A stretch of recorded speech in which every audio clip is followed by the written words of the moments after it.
Saludos amigos, Carlos Arturo Guizarre, un servidor, Manuel Jiménez, ya estamos con ustedes. Vamos a compartir esta hora tratando temas de interés internacional, como hacemos habitualmente cada viernes, pero además de esos comentarios, tendremos a Henry Ebrard ofreciéndonos nuestro análisis y su comentario en materia económica. Jorge Saade se estará integrando un poco más adelante al programa porque él es siempre nuestro participante estelar al final de la semana para tratar estos temas internacionales.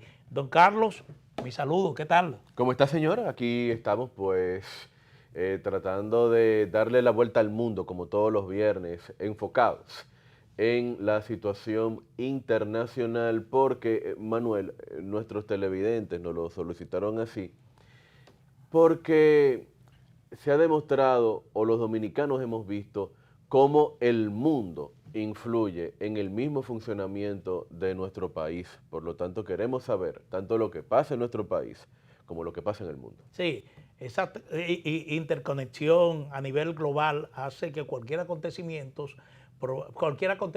probablemente usted lo entiende muy lejos en la distancia, pero tiene algún nivel de repercusión también internamente, es decir, que los hechos internacionales se relacionan uno con otro. Carlos, quisiera iniciar este programa de hoy abordando la situación en Cuba.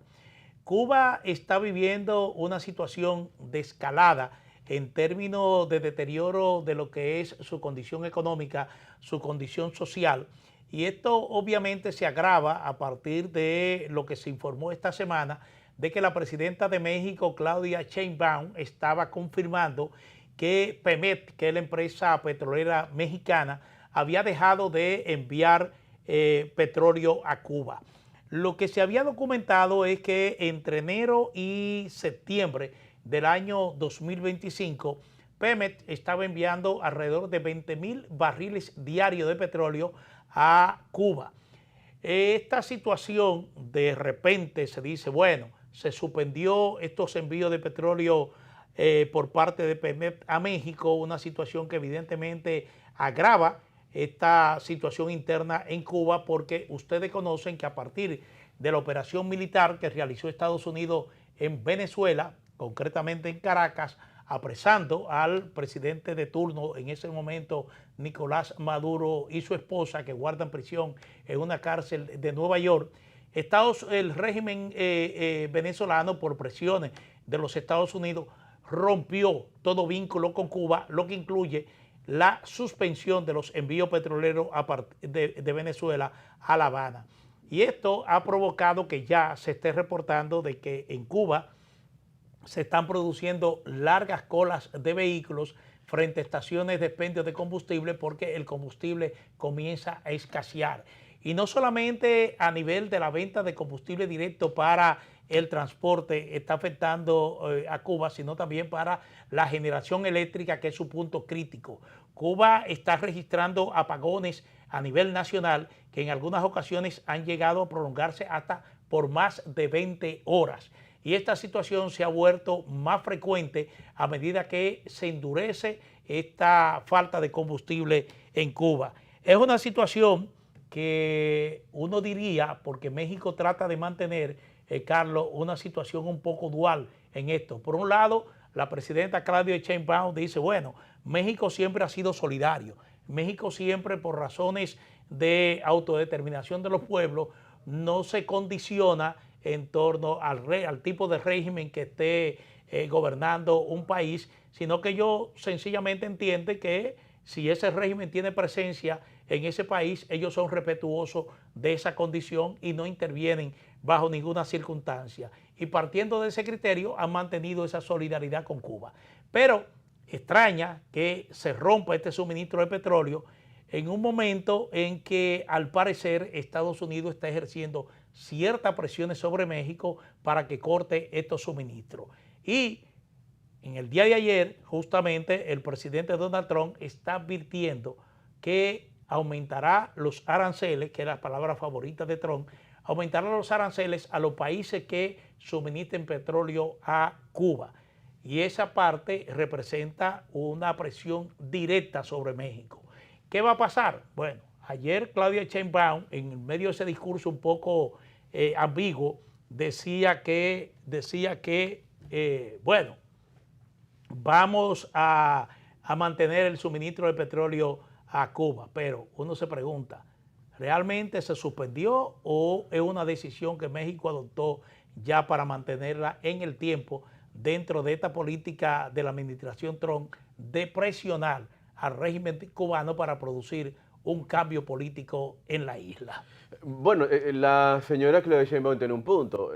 México, por medio de su petrolera estatal Pemex, suministra petróleo a Cuba entre 15 y 20 mil barriles de petróleo diario desde el año 1992. Recordamos que desde los años 30 hasta el año 2000 estuvo gobernando el PRI en México, quienes no solamente representan a las élites mexicanas, sino que también eran los grandes socios de Estados Unidos, y pese a esto, pese a que gobernaba en México un partido eminentemente de derechas afines a Estados Unidos, tuvieron lo que calificaron como un gesto humanitario de suministrar este petróleo a un país que justo luego de la Unión Soviética se esperaba que iba a caer en una situación muy difícil. Por eso cuando el partido Morena, actual gobernante, primero López Obrador y ahora la señora Sheinbaum, dicen, bueno, pero esto es una política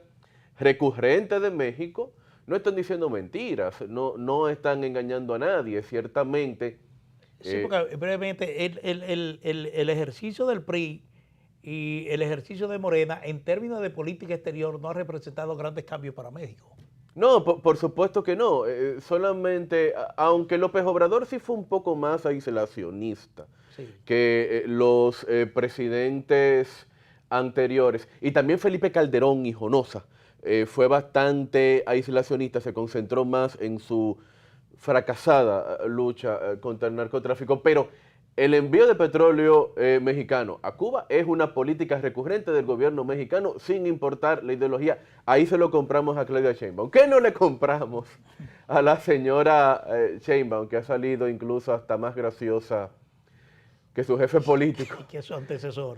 Sí, que la suspensión de Pemex no tiene nada que ver con el hecho de que Donald Trump ha planteado en su estrategia de seguridad nacional que América es para los americanos, la doctrina Monroe, que ahora es Donroe, y que esas presiones estadounidenses no tuvieron nada que ver en la suspensión de este petróleo. Lo dijo la señora Claudia Sheinbaum, y desde Washington le hacen el coro porque el secretario de Energía estadounidense dijo que nunca habló con el gobierno mexicano para esta suspensión, y la verdad, Manuel, es que no hace falta, porque solamente hay que leer el Truth Social de Donald Trump para darse cuenta de que esta era una decisión de sentido común. Si tú quieres mantener la fiesta en paz con tu principal socio y con tu vecino fronterizo del norte. Carlos, y precisamente ayer no hace falta. La presidenta y hacía falta, perdón, hacía falta que Donald Trump llamara a Claudia Sheinbaum y le dijera, mira Claudia, deja de mandar gasolina para... Pero a eso voy. En el día de ayer, Claudia Sheinbaum revela que sostuvo una conversación telefónica con el presidente de los Estados Unidos y solamente habla de los temas de agenda en esa conversación: petróleo, seguridad y comercio.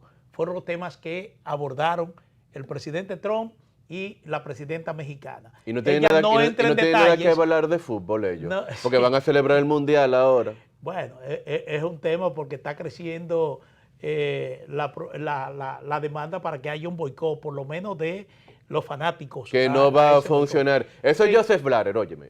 Ese boicot de la FIFA. Pero déjame terminar, porque es un expresidente de la FIFA que está planteando eso. Sí, un expresidente de la FIFA. Sí, un expresidente de la FIFA. Pero lo que te quiero decir es que ella, aunque dice los temas que abordaron, no entra en detalles sobre lo que conversaron. Pero si hablaron de petróleo, seguro que en esa conversación se incluyó ese petróleo que Pemex manda a Cuba. Pero es que es infantil que Claudia Sheinbaum diga que no recibió ningún tipo de presión de Estados Unidos. Pero te voy a explicar el boicot de la FIFA. Rodríguez. Mira, sí, Delcy Rodríguez tiene una estrategia muy clara de un doble discurso, de que a su parroquia le habla de soberanía, chavismo y todo, y luego a la hora de la verdad hace lo que tiene que hacer. A diferencia de Claudia Sheinbaum, que no sabe dónde va, pero Joseph Blatter, expresidente de la FIFA, plantea el boicot contra Estados Unidos agarrándose de políticas migratorias que ha tomado la administración Trump, y te explico. Precisamente en la primera administración de Trump se persiguió a Joseph Blatter. Recuerda que Joseph Blatter fue separado de la FIFA por un caso de corrupción.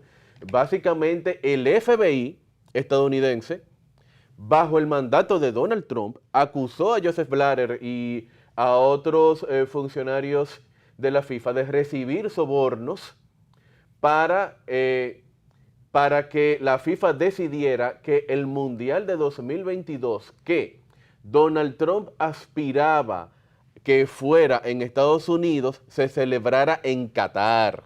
Oye esto, cuando la FIFA decidió que el Mundial de 2022, en vez de dárselo a Estados Unidos, que estaba concursando por la sede, se lo dio a Qatar. Recuerda que el Mundial de 2022 se celebra en este país del Golfo Pérsico. Donald Trump, por medio del FBI, comienza una investigación de cómo se maneja la FIFA, y ahí se descubrieron vínculos de pagos extraños que nunca el señor Blatter pudo justificar, y por eso la espina del señor Blatter con la administración Donald Trump, quien es la causante de que lo separaran de la FIFA. Bueno, vámonos a una pausa comercial, retornamos en breve, porque ya tenemos en los estudios a Jorge Saade para seguir abordando los temas de interés internacional. Retornamos en breve.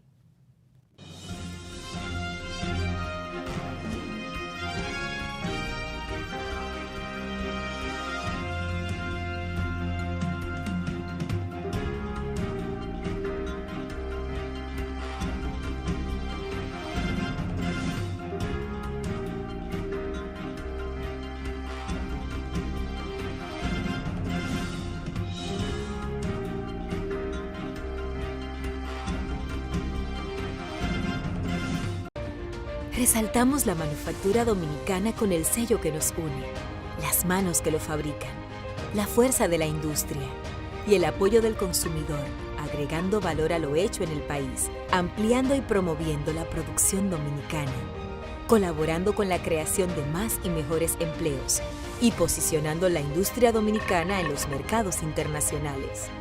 Hecho en República Dominicana. Lapropuestadigital.com, un medio digital alternativo de contenido amplio, variado y de calidad, de actualización permanente, una interesante oferta de información nacional e internacional, análisis, reportajes, artículos de opinión, videos y otros contenidos de actualidad. Toda la información y el análisis están aquí. Lapropuestadigital.com.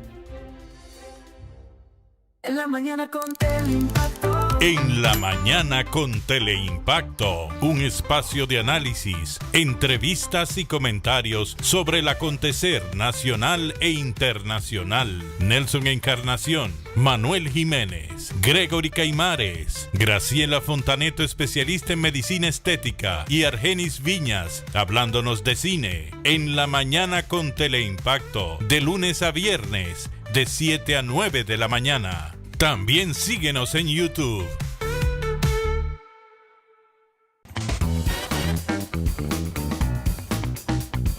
Que esto no es un compendio solo del esfuerzo y del trabajo que ha hecho Diógenes, sino es un pedazo de nuestra historia, de nuestra memoria. Celebrar lo que significa el nacimiento de Sueños de Octubre.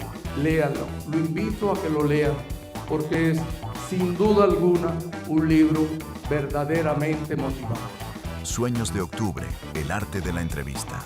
Un libro para todo público. A la venta en Centro Cuesta del Libro y en los hipermercados Jumbo.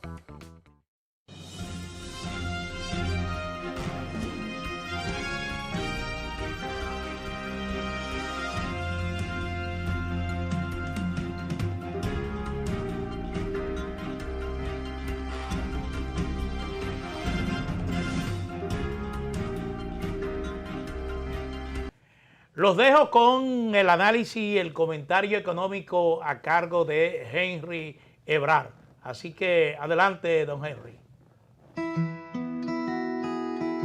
Si de algo saben las abejas, es de flores.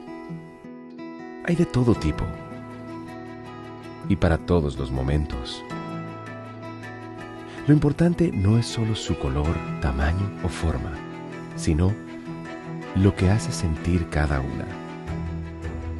Y para esos sentimientos trabajan.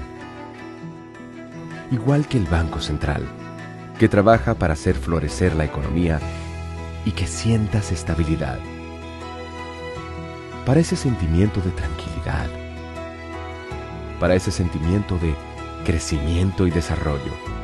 Para que la primavera llegue a todos los sectores y los planes de muchos den grandes frutos. Banco Central de la República Dominicana, 75 años trabajando por una estabilidad que se siente.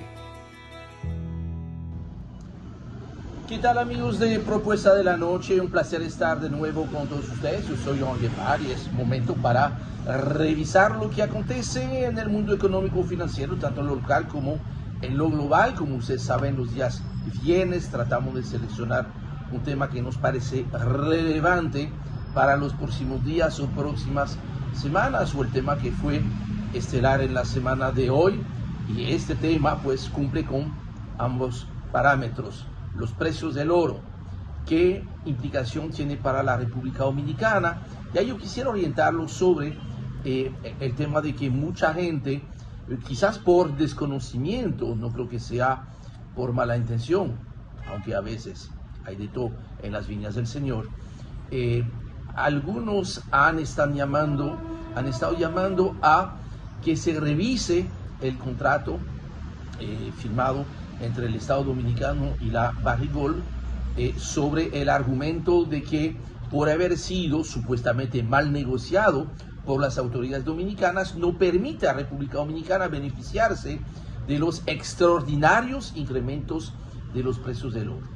Nada más falso que este argumento, por las razones que sea.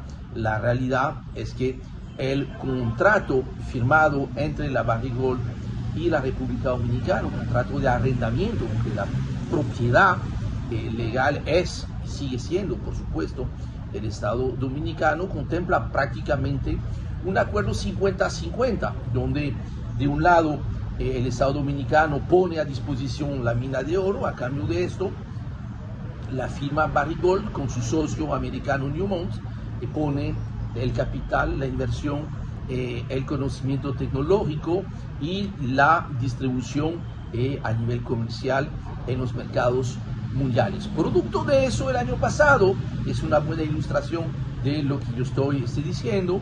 El año pasado, mientras los precios, el valor exportado por la mina de oro creció en un 53%, las recaudaciones del Estado crecieron en más de 170%, y cerraron de un presupuesto de 13.000 millones de pesos, cerraron en 41.000 millones de pesos. Es una excelente ilustración de que gracias a este contrato, pues el crecimiento de las recaudaciones es mayor al crecimiento del precio. Y eso es muy importante porque los precios del oro, lo más probable es que van a seguir subiendo. Apenas 3.400 y algo en el presupuesto 2026.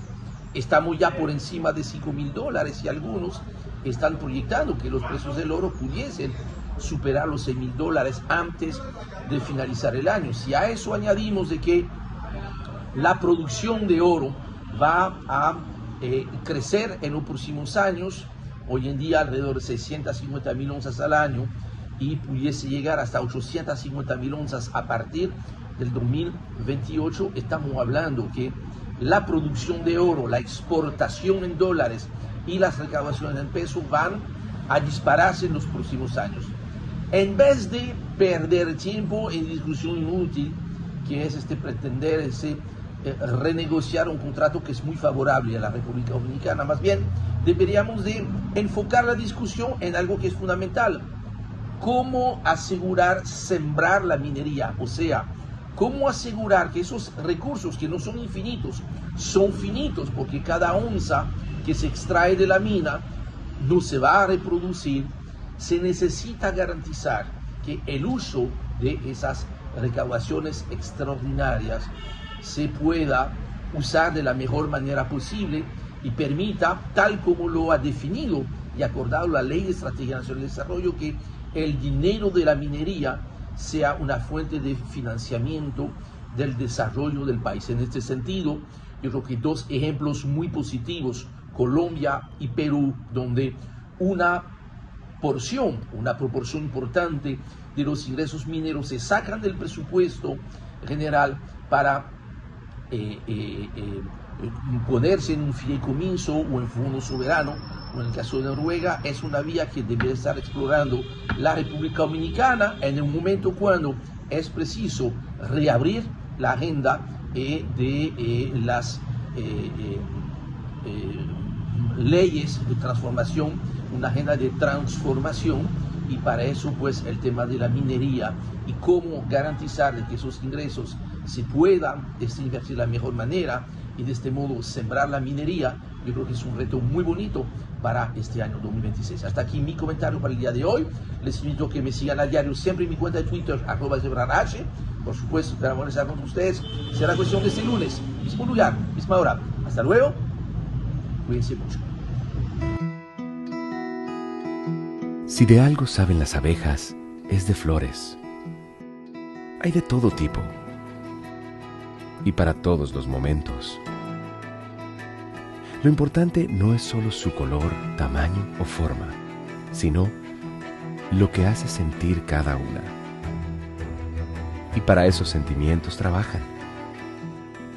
Igual que el Banco Central, que trabaja para hacer florecer la economía y que sientas estabilidad. Para ese sentimiento de tranquilidad. Para ese sentimiento de crecimiento y desarrollo. Para que la primavera llegue a todos los sectores y los planes de muchos den grandes frutos. Banco Central de la República Dominicana, 75 años trabajando por una estabilidad que se siente. Bueno, Carlos Arturo Guizarro, un servidor, Manuel Jiménez, damos la bienvenida a Jorge Saade.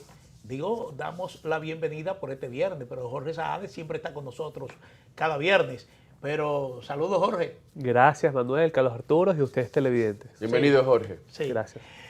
Jorge, hay un tema que evidentemente desde el día de ayer ocupa la atención en el plano internacional, y es que el Parlamento venezolano, digo el Parlamento, aunque es un Congreso Asamblea Nacional, la Asamblea Nacional, aprobó la reforma a la ley petrolera en Venezuela.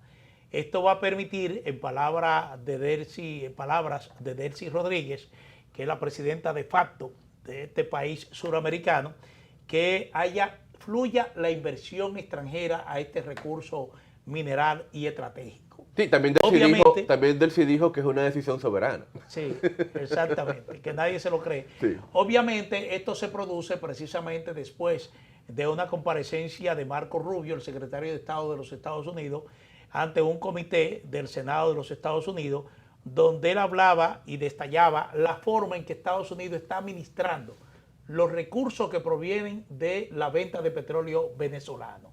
Concretamente dijo que estos recursos se están depositando en un banco de Qatar.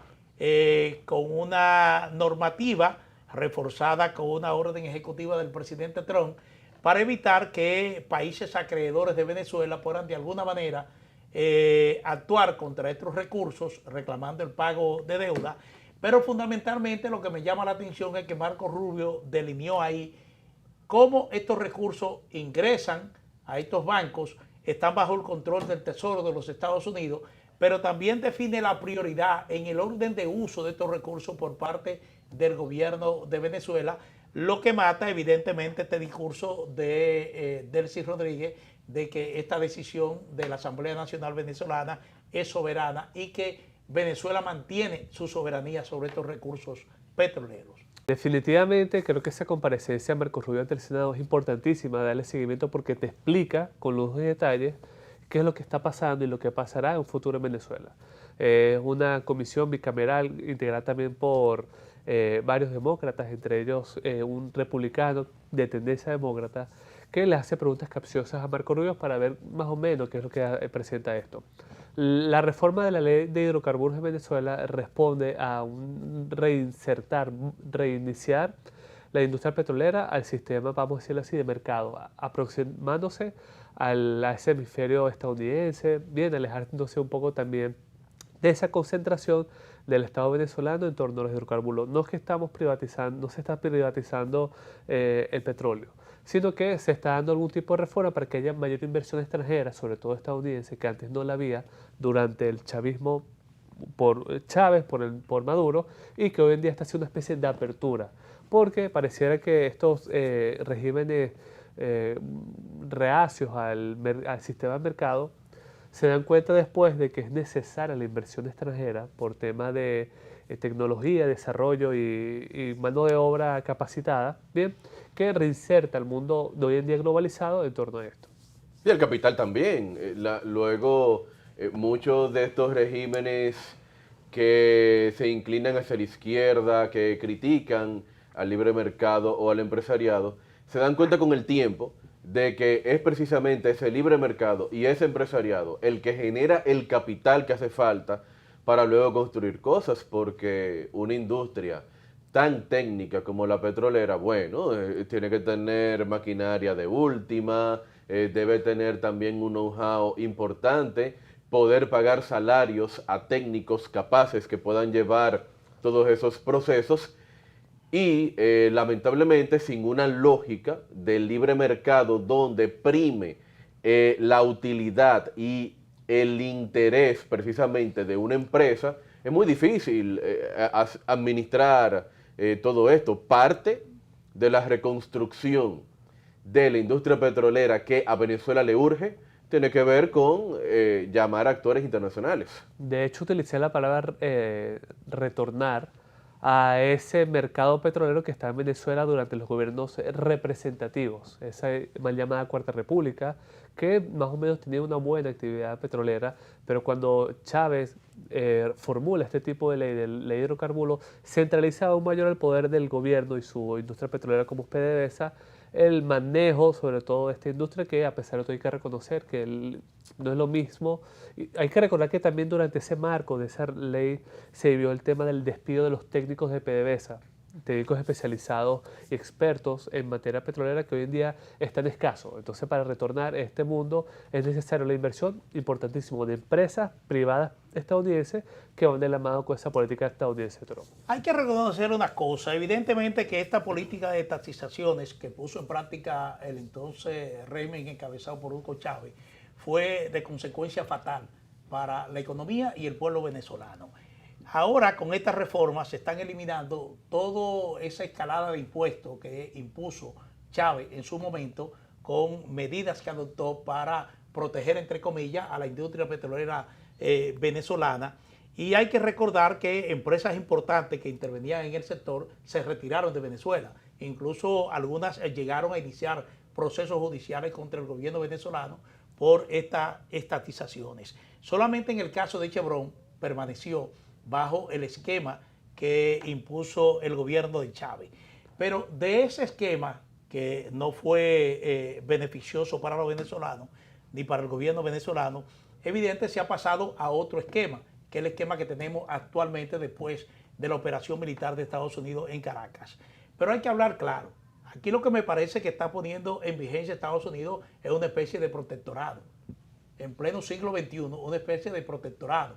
Porque ¿qué es lo que está haciendo Estados Unidos? Estados Unidos tomó el control de la industria petrolera venezolana. Tiene pleno control sobre el gobierno de Delcy Rodríguez. Y de lo que se está hablando ahora es de que se propicie esta ley precisamente para facilitar que empresas norteamericanas, estadounidenses, no estamos hablando de empresas europeas, empresas chinas, empresas norteamericanas, vayan a invertir en Venezuela dentro de un contexto de mayores garantías, pero también de mayores beneficios. Yo te quiero preguntar, porque hay una parte que dice que esta ley permite un límite de regalía del 30%. ese límite de regalías, ¿qué es lo que se entiende? Se entiende como de beneficio para el Estado venezolano por la explotación del petróleo, porque no entiendo mucho esto del límite de regalías del 30%.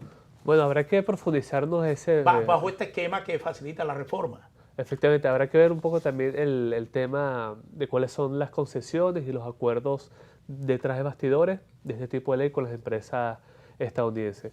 Creo que antes me acuerdo de la época de los gobiernos participativos de la Cuarta República, mencionan el discurso de 50-50, que era un 50% para el Venezuela y 50% para las empresas norteamericanas. Creo que esto también responde cuando le hicieron la pregunta de los 500 millones de dólares, ¿dónde estaban 200 millones se lo volvió a Venezuela, mientras que los 300 millones estaban en Qatar. O sea, más o menos responde ganando intereses en Qatar. un banco de Qatar. O sea, más o menos están las proporciones. Creo que hay mucha tela que cortar. Creo que y además, cosa mejor, también si pudiera explicar la frase que ha utilizado Donald Trump varias veces. Dice, bueno, nosotros vamos a administrar estos recursos para beneficio del pueblo venezolano, pero también de beneficio del pueblo estadounidense, del pueblo de los Estados Unidos. Es un beneficio compartido. Es una cooperación, para decirlo así, bilateral, de manera simbiótica, que ambos pueblos salgan beneficiados. No es ningún secreto para nadie que una de las promesas de Trump ha sido bajar el precio del combustible. La única manera es ingresar más petróleo al mercado norteamericano por parte de las empresas privadas estadounidenses. Es una especie de arcaico de intercambio comercial en donde tú me entregas petróleo y yo a cambio te entregaría tanto dólares como productos estadounidenses, que fue la obligación por parte de esto. Entonces, no solamente... Y aparte de eso no te tumbo. Efectivamente. Ni te arresto legítimamente en medio de la noche. Y te prolongo el proceso de transición. Incluso. Sí, por eso que el tema de tutelas y protectorado está mucho un ganar-ganar. Efectivamente, que todo salga por sarcástico. Ahí hay muchísimos analistas que hablan de que es ahora, presuntamente, estoy arrastrando lo que están diciendo algunos analistas, que por primera vez desde hace muchísimo tiempo el pueblo venezolano percibe regalías de su industria petrolera, porque antes estaba privatizada por sectores bien adeptos al oficialismo que no permitían y según esas instrucciones de Marco Rubio, incluso destinar recursos para los hospitales venezolanos. Efectivamente, porque supuestamente después del 2005, creo que hubo una especie de limitante de los ingresos del petróleo directamente hacia las políticas públicas del gobierno venezolano, hacia los más beneficiarios que son el pueblo, porque también hay que recordar esa importantísima conexión y cooperación que tenía Venezuela con Cuba, de exportar parte de su petróleo a Cuba, que es lo que estamos viendo hoy en día, que México los detuvo por un tema también de cooperación con Estados Unidos. Bueno, en ese sentido, entonces, tendría el carril de adentro, obviamente, las petroleras estadounidenses, pero hay posibilidad de que otros actores del petróleo a nivel mundial puedan entrar por lo menos de la mano de Estados Unidos, o ya muy a la clara, quienes incursionarán en la industria petrolera venezolana son eminentemente empresas estadounidenses. Rotundamente no. Hemos visto que se está aplicando a la práctica la doctrina Don't Row. Sí. La doctrina Don't Row. Don't Row de Donald Trump por la mutación del Monroe. Creo que, vamos a decirlo así, es una especie de ganancia de un botín por llevar a cabo lo que ocurrió en Venezuela el 3 de enero, y que todas las ganancias, los beneficios, las regalías han sido por la parte estadounidense, porque fueron los que se arriesgaron, vamos a decirlo así, de llevar a cabo ese tipo de decisión en Venezuela. Tuvieron muchísimas oportunidades y por muchísimo tiempo aquellos actores de empresas petroleras no occidentales, bien, como el caso chino, como el caso ruso, posiblemente, aunque no lo creo, bien, o sea, si podría decir que más adelante, a largo plazo, quizás haya una ínfima participación de empresas petroleras europeas, occidentales. Posiblemente la italiana Eni, posiblemente alguna francesa, pero el botín se lo lleva... o la BP de Gran Bretaña. O la Shell, quizás, posiblemente forzando un poco una especie de marco de cooperación de lo que vaya a ocurrir en Venezuela, quizás adentre este tipo. Pero hay que reconocer de que por muchísimo tiempo hubo bastante participación de empresas no occidentales en Venezuela. Entonces, para concluir... para el tema petrolero venezolano, termina entonces... con el reclamo de Guyana. ¿Dónde queda esto?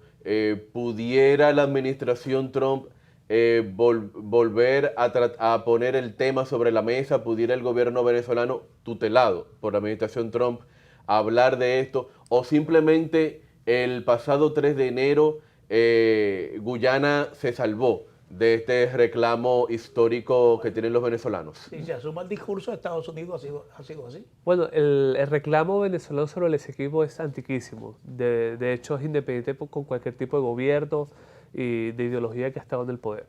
Sin duda alguna, creo que esto es una buena noticia, aunque no lo creamos para Venezuela y para el pueblo venezolano, con el tema de esa oportunidad, vamos a decir, ese empujón que le está haciendo Estados Unidos para desarrollarse su empresa petrolera.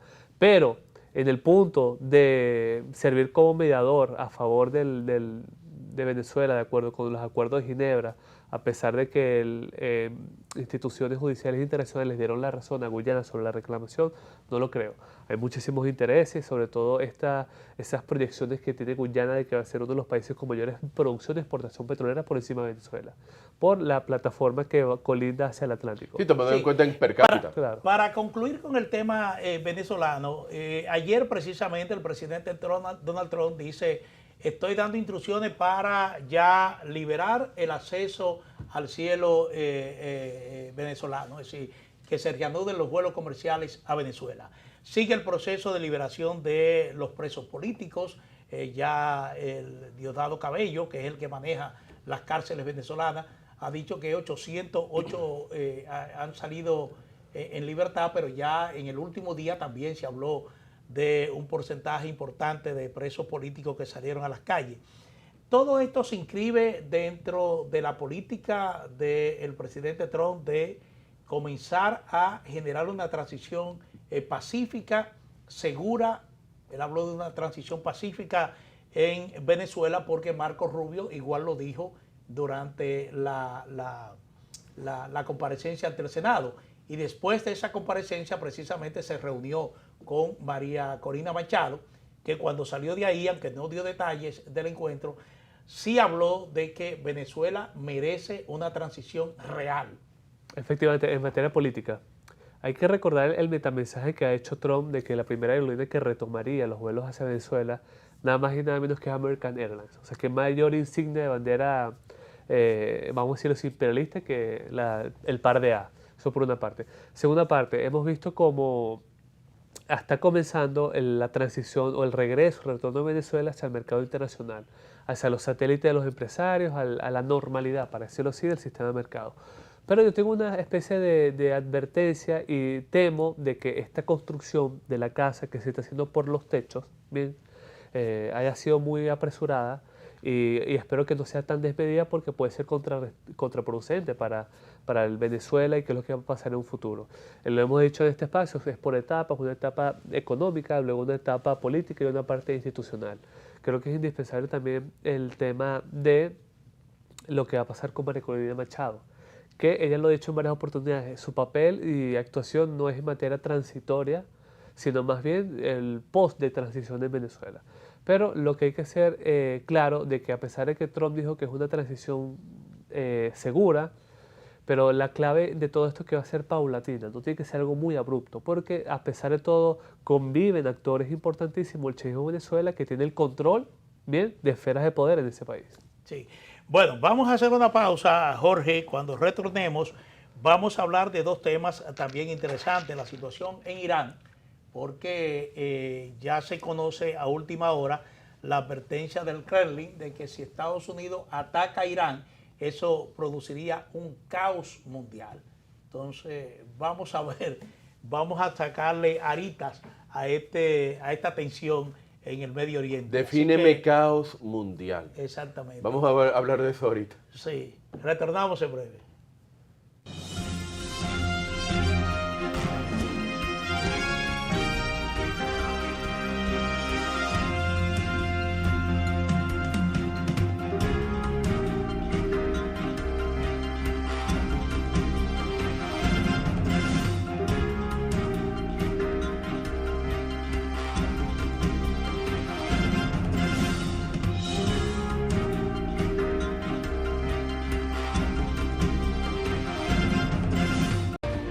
Resaltamos la manufactura dominicana con el sello que nos une, las manos que lo fabrican, la fuerza de la industria y el apoyo del consumidor, agregando valor a lo hecho en el país, ampliando y promoviendo la producción dominicana.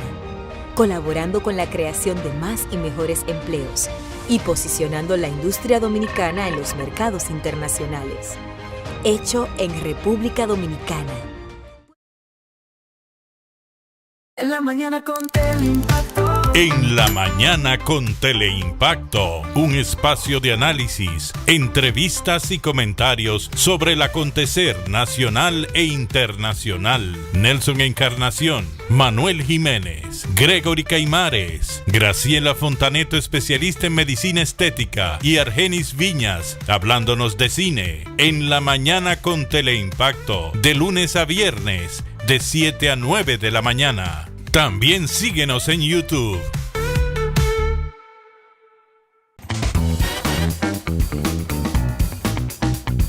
Que esto no es un compendio solo del esfuerzo y del trabajo que ha hecho Diógenes, sino es un pedazo de nuestra historia, de nuestra memoria. Celebrar lo que significa el nacimiento de Sueños de Octubre.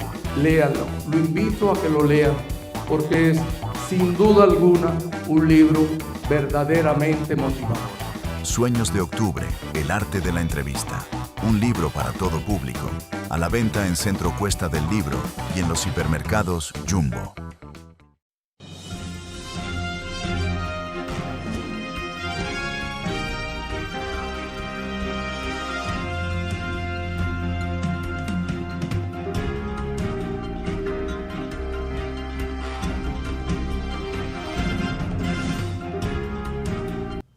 Jorge, una presencia naval importante, incluso de submarinos nucleares, tiene presencia en la costa de Medio Oriente, cerca de Irán, según ha dicho el propio presidente Donald Trump, que dice que aunque está negociando, está conversando con los iraníes, él mantiene la decisión de atacar a Irán. Esto se produce en un contexto donde a última hora el Kremlin está advirtiendo que un ataque de Estados Unidos a Irán va a generar un caos mundial. Creo que esa advertencia del Kremlin ya la ha dicho anteriormente con el tema de Venezuela, con el tema de Sí, el Kremlin no pasa de advertencia. Pero no son advertencias tipo amenazas, sino son advertencias tipo de alerta de que esto podría desequilibrar el orden mundial en materia económica, en materia geopolítica y política. Pero esa participación activa de Rusia en defender a otros hegemones en su continente no lo veo efectivo, y mucho menos con los Estados Unidos. Creo que esa modalidad de negociación de Donald Trump, que viene por una parte de que estamos discutiendo, vamos a negociar, que todavía no han comenzado, porque viene detrás de ellos un despliegue marítimo en las costas iraníes, es para prestarle atención. Donald Trump tiene las justificaciones, para decirlo así, del pueblo iraní que ha salido en las calles. De igual manera tiene otras excusas, como el asesinato de varios manifestantes iraníes, que nadie tiene exactamente la cantidad. Bueno, varios no, dicen más de 6.000. Sí, pero hay varias fuentes que no dicen exactitud cuántos han sido los fallecidos dentro de esas manifestaciones.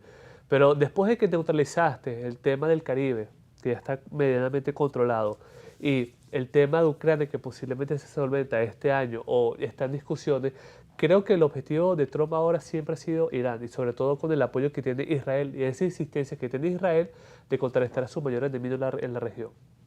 Bueno, entonces, en ese aspecto, ¿cómo se puede interpretar las palabras del Kremlin? ¿Qué pudieran hacer? Porque ya vimos con Siria y con Venezuela, que parecería que Vladimir Putin no es un socio confiable. ¿En qué se diferenciaría Irán del caso venezolano y del caso de Bashar al-Assad en Siria? En ese mismo orden hay un jingle que se ha popularizado en las redes sociales que dice: los comunistas, ¿dónde están? ¿Dónde están? Bueno, te puedo asegurar que los rusos de hoy en día no son comunistas para nada. Sí. El problema está en que es totalmente diferente. Porque a diferencia de Venezuela, la capacidad militar de Irán es muchísimo más grande. Estamos hablando de misiles balísticos, estamos hablando, quién sabe si o no, de ataques nucleares, de bombas nucleares. Son todavía capacidades de cohetes con ojivas que podrían almacenar material nuclear. Estamos hablando también de fuerzas proxies pro-iraníes en la región que no lo tiene en Venezuela, por ejemplo. Es decir, tienes, a pesar de todo del contexto, tienes a un Hezbollah latente, a un Ansarallah yemenita latente, milicias chiitas iraquíes latente, otra fuerza palestina pro-iraníes latente que podrían contrarrestar y atacar a un solo enemigo, que en este caso sería Israel. hay que comentarle a nuestros televidentes que si ocurriese algo contra Irán, la respuesta inmediata sería contra Israel. Los intereses de Israel, que sería lanzar todo su arsenal de una guerra total, que para mí será la última entre estos dos actores, contra Israel, que siempre ha sido la bandera de Irán en los últimos, desde el 59.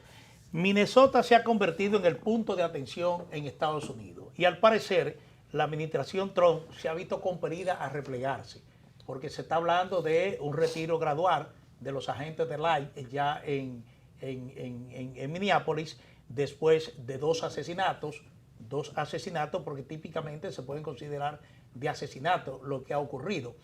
Y entonces ya esto está repercutiendo bastante en lo que es la política general entre los Estados Unidos. Los demócratas amenazaron con bloquear una serie de iniciativas presupuestarias del gobierno de Trump. Finalmente llegaron a unos acuerdos que evita un nuevo cierre.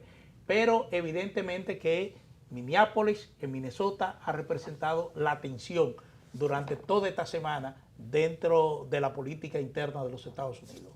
Efectivamente, vi una especie de análisis que hacía esta relación de por qué Minnesota, porque a lo largo de los últimos años Minnesota ha sido un estado totalmente demócrata, que posiblemente esto es totalmente especulación, arrastrándome ese análisis, buscando de que cambie hacia un estado republicano para las próximas elecciones.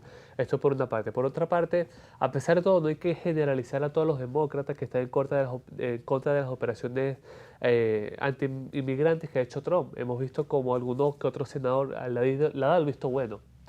También nos recurrimos a algunas cifras históricas en materia de repatriación y expulsión de inmigrantes ilegales de Estados Unidos. Trump está en tercer lugar por debajo de otros dos demócratas importantísimos. Y otra cosa que hay que resaltar importantísimo, hay que recordar las promesas electorales de Trump durante su campaña. Uno ha sido el tema de los precios, pero otro tema ha sido el tema de la inmigración, que ha sido también apoyada por muchísimas comunidades latinas en Estados Unidos frente a esa inmigración ilegal que permea, a pesar de todo, de la política doméstica americana. Pero todo esto que está pasando en Estados Unidos, especialmente en Minneapolis y Minnesota, concentra el punto de mira en una agencia en específico, ICE, que son las siglas en inglés para la Agencia de Control Migratorio y de Aduanas. La revista The Economist plantea que probablemente ICE se haya convertido en un cuerpo paramilitar al servicio directamente de Donald Trump y con ribetes de actuaciones totalmente políticos, planteando dos cosas. Primero, que actúan muy lejos de la frontera, que fue el punto para el cual fue creado, policías de frontera.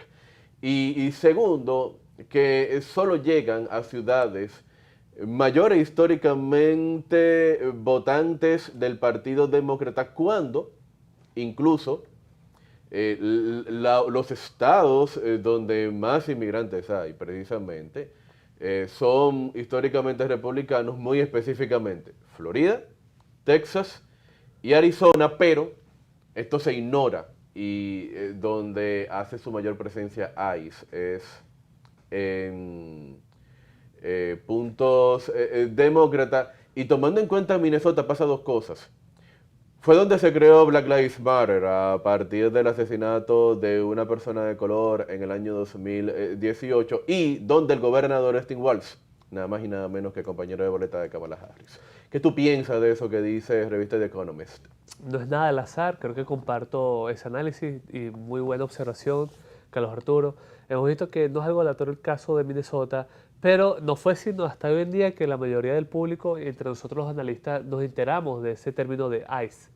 De hecho, anteriormente era control migratorio, mayormente era Guardia Nacional, pero esa palestra pública y esa propaganda que ha tenido el gobierno de Trump de relanzar o anunciar o demostrar de que tiene esta fuerza es algo plausible para aquellos que votan por la inmigración. Dos datos. En 2025, Jorge, se duplicó el personal al servicio de ICE y se multiplicó por 9 su presupuesto.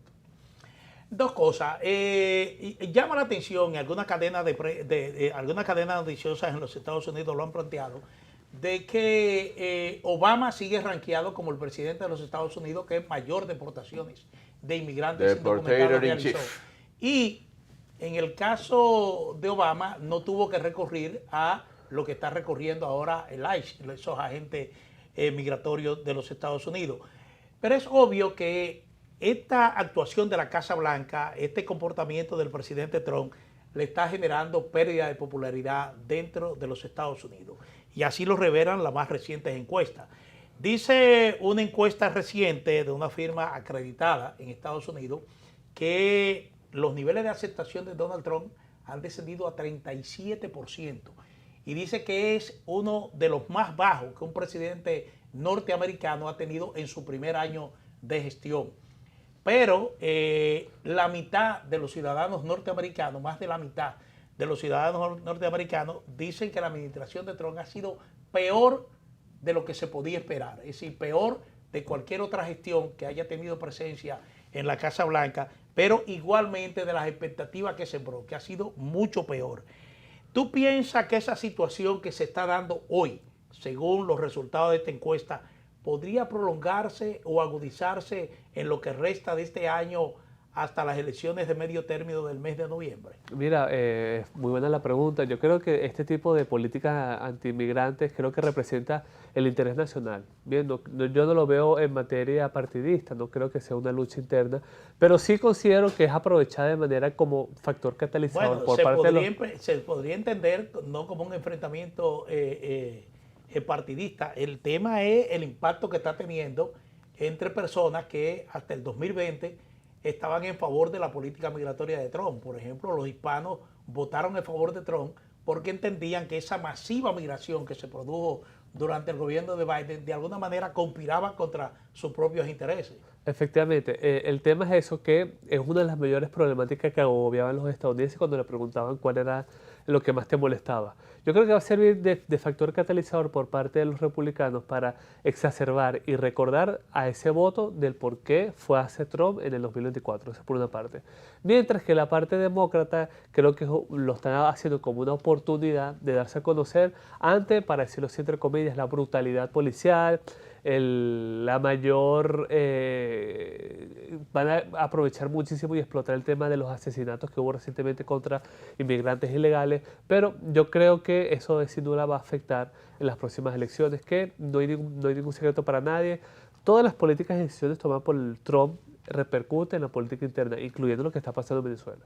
Sí, entonces perdería la trifecta el Partido Republicano el próximo noviembre. Bueno, es muy pronto para especular, pero hasta ahora veo que es mucho más fácil que el oficialismo estadounidense gane unas elecciones de medio término. Bueno, las señales están ahí. En las últimas elecciones que celebraron en algunos estados, a los republicanos les fue muy mal.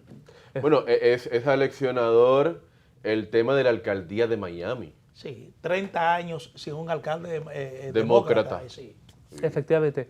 Pero vamos a ver qué va a pasar más adelante. Sé que los demócratas no están pasando su mejor momento, no hay un liderazgo renovado y los que están, para decirlo así, frescos, no responden necesariamente a esa demanda del votante demócrata. A diferencia de republicanos que tienen un abanico de opciones y al trumpismo de frente. Jorge, ya para finalizar, hay un tema que no quisiera que pase por alto y es el hecho de que en Panamá se reunieron los presidentes latinoamericanos en estos días.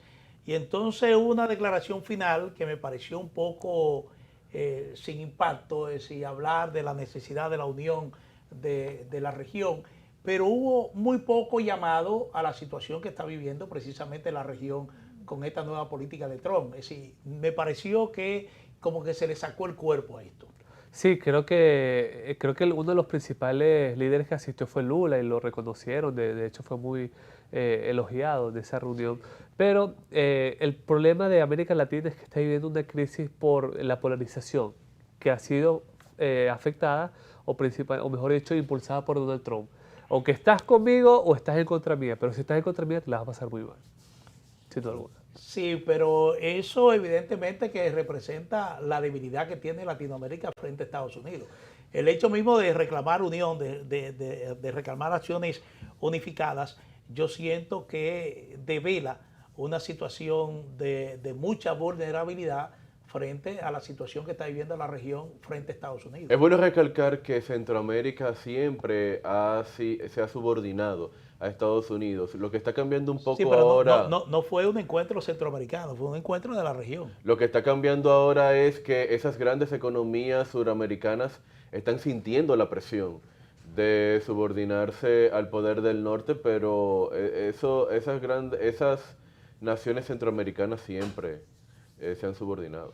Pero vuelvo y te repito que no fue un encuentro centroamericano, fue un encuentro regional. Es decir, que ahí estuvo toda América Latina.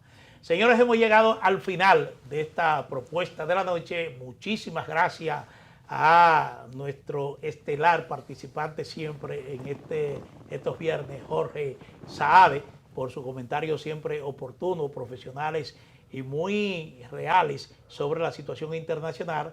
A Carlos Arturo Guizarre, no se me olvida, no sé. Carlos Arturo Guizarre, que siempre hace sus intervenciones también muy oportunas, y un servidor, Manuel Jiménez, por su sintonía. Recordarles siempre que además de la frecuencia de Teleimpacto, nos pueden seguir en nuestro canal de YouTube, el canal de Propuesta de la Noche. Buen fin de semana.